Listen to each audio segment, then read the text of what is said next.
শীতের সন্ধ্যায় দেশের বিভিন্ন এলাকার হাট বাজার ফুটপাতগুলোতে গড়ে ওঠা ভ্রাম্যমাণ দোকানগুলো থেকে ধোয়া ওঠা দৃশ্য আর নতুন কি। এই দৃশ্য দেখে যে কেউই বলে দিতে পারবে এখানে তৈরি হচ্ছে শীতকালীন বাহারি পিঠা। এসব পিঠার দামও যে বেশি তাও কিন্তু নয়। প্রতি পিস বিক্রি হয় মাত্র ৫ থেকে ১০ টাকার মধ্যে। অনেক ধরনের পিঠা তৈরি হলেও মানুষের আগ্রহ বেশি থাকে ভাপা ও চিতই পিঠার দিকে। এসব পিঠা ছাড়াও তৈরি হচ্ছে বিভিন্ন রকমের নারকেল পিঠা, নুন হাঁস পিঠা, তেল পিঠা, দুধ পিঠা, পাটিসাপটা, কুলি, চিতই, খিজানো পিঠা, খেজুরের গুড়ের পিঠা, ভাবা পিঠা, তেলের পিঠা ও নারকেলের পিঠা। শীত এলেই যেন কদর বেড়ে যায় এই মৌসুমের বাহারি পিঠার।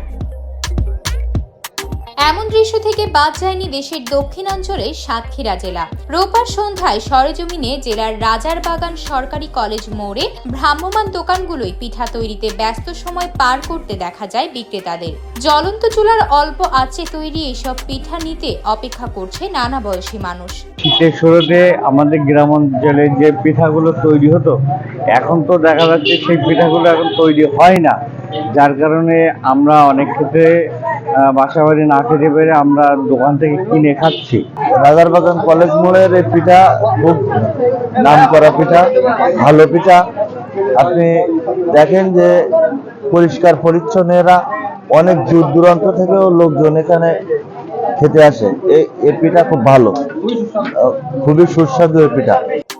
দোকানিরা জানান শীত আসলে তাদের এই ব্যবসাটা ভালো চলে, তাই এই সময় তারা পিঠার ব্যবসা করে এবং অন্য সময়ে অন্য ব্যবসা করে। এই ব্যবসায় বেশি পুঁজি লাগে না বলে সহজেই এই ব্যবসা শুরু করা যায়। এখন বর্তমান শীতের সিজন তো ভাবা পিঠাটা টান বেশি, আর খেজুরের পাটালি, নতুন খেজুরের নলেন গুড়ের পাটালির তেলের পিঠা বানাচ্ছি, ভাবা পিঠা বানাচ্ছি, নারিকেলে কুলি আছে, আবার নতুন একটা আইটেম আছে সবজিগুলি, ডিম, চিতই পিঠে, সব পিঠারই এখন টান ভালো আছে। মোটামুটি হিমশিম খেয়ে যাচ্ছে, 10 জন কাজ করতেছি দোকানে, তারপরে এখন দিয়ে পারা যাচ্ছে না, এরকম একটা অবস্থা। তেলের পিঠা, কুলির পিঠা, পাকান পিঠা, তারপর আছে পাটিসাপটা আছে, সবজিগুলি আছে।